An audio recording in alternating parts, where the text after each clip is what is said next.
Kayo, mahiwalay na din kayo? Ha? Mahiwalay na din lang. Siyempre hindi. Yan. Mahiwalay din kayo. Pero kung ihiwalay tayo ni Kuya Rab, tanong mo si Kuya Rab, ihiwalay ba kami? Bro, may parang mag-iwalay kami. Sabi ka na, nahihipan na. So yun, ang kasagutan po ni Papa Joms, mga kalingap, kung sila po ba ay ihiwalay na rin ba sa kalingap? Okay, so sa pagkakataon na ito mga kalingap ay sa kasagutan po ni Kalingap Jomar po ay talaga naman pong hindi. Sabi ko niya, di ba? Magiging hindi ang kanya pong kasagutan. Oo na naman po. At siguro po naman ay hindi pa panahon. Sa ngayon ay hindi pa napapanahon na sila po ay hiwalay sapagkat sinasabi po nga natin ay wala naman po sa kasalukuyan ay wala pa naman po silang sariling community kundi po ang Kalingap community kung saan dito po sila nagsimula at kung saan din po dito na ipinanganak po ang Jomcar Love Team, hindi po ba? So yan po yung ating paksa bago po natin ipagpatuloy ang pagbibigay po natin ng reaksyon ay isa munang pagpupugay po sa ama at founder po ng Kalingap, Kuya Bal Santos Matubang. At tangkilikin po natin Ate Edna Vlog, Kalingap Rab, Kalingap Dan, Kuya Brooks Vlog. At siyempre, kung bagong silip lang po kayo sa munting channel na ito, sana po ay inyo rin pong tangkilikin sa pamamagitan po ng pag-like, share, and subscribe. At tuloy, pindutin na rin po ang notification bell. At sa ganun, ay sama-sama po tayo sa iba pang mga reaction videos na ating gagawin. Likewise, may gabigalang shout out po sa ating mga kasamahan po dyan sa Arepa, Kalingap Reactor Partners, sa pamumuno po yan ng aming presidente, Javier De Leon, aka Birador. At tagtilikin din po natin mga Kalingap ang ating mga kasamahan charity vloggers, Kalingap charity vloggers, lalong-lalo na po yung mga naka-assign po dyan sa iba't ibang Kalingap landing pad na mayroon po tayo sa iba't ibang dako po ng ating bansa at sa inyo rin pong Kalingap subscribers, solid supporters, and generous sponsors. Mega shout out at siyempre ang ating mga kapatid po dyan sa Team Siomai ng Kalahi Community at ng buong Kalahi Community. Okay?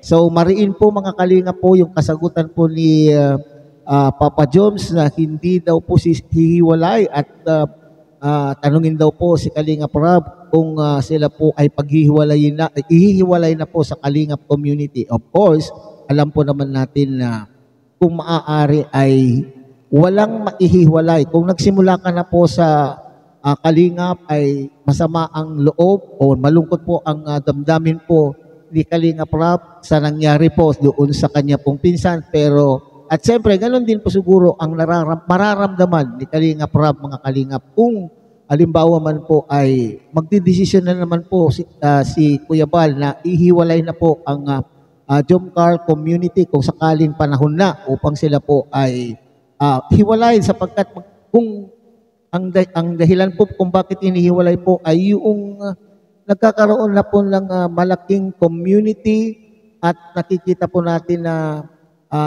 mayroon na po silang kakayanan na sila po ay tumayo sa kanila pong mga sariling mga paa at magkakaroon na rin po sila ng sarili po nilang mga sponsors. Yun po yung criteria po ng Kalingap po kung bakit hinihiwalay na po ang isang partner, isang Kalingap partner. Pero sa pagkakataon na ito mga Kalingap, sa palagay ko, sa aking palagay lamang mga Kalingap sa tono po ng pananalita po ni Kalingap Jomar o ni Papa Joms ay wala po sa hinagap po niya na siya po ay hihiwalay. Unang-una, nararamdaman po natin na sinasabi po niya, dito po nagsimula sa Kalingap. Okay? Dito po siya nakilala bilang isang charity vlogger. Okay?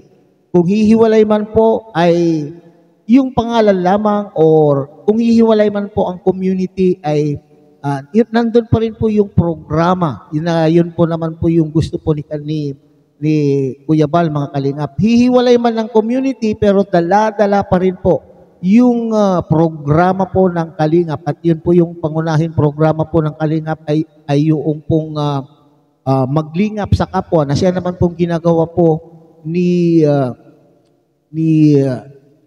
Papa Joms, hindi po ba? So, dito nararamdaman ko mga kalingap na mataas po yung paggalang po ni Kalingap Jomar sa founder po ng Kalingap at siyempre po kay Kalingap Rob na siyang tumulong po sa kanyang makilala po siya dito po sa social media.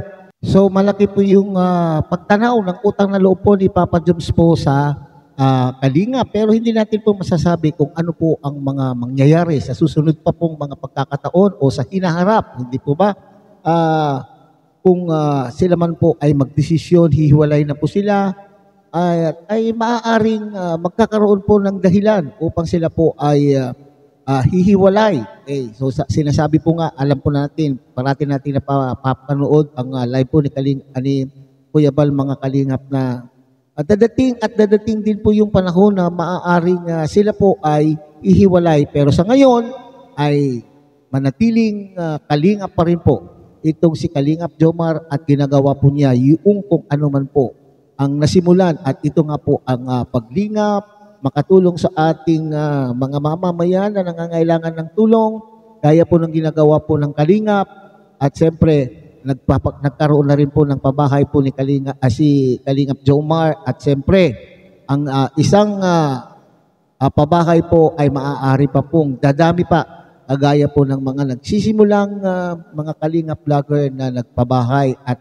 hindi lamang po sila nagtatapos sa iisang bahay. Bagkus ito po ay patuloy pa rin po sa tulong po ng ating mga generous sponsors and supporters ay sana po ay madagdagan pa po yung pabahay po ni Kalingap Jomar. So hanggang dito na lamang po tayo mga Kalingap. So muli, tangkilikin po natin Kuya Bal Santos Matubang, Ate Eda Vlog, Kalingap Rob, Kalingap Dan, Kuya Brooks Vlog.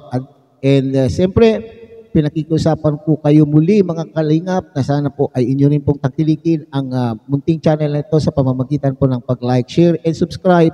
At tuloy, pindutin na rin po ang notification bell at nang sa ganun tayo pa rin po ay magsama-sama sa susunod pa pong mga reaction videos na ating gagawin. Muli, isang mapagpalang umaga, tanghali, gabi po sa inyo lahat. Mabuhay po kayo at God bless everyone.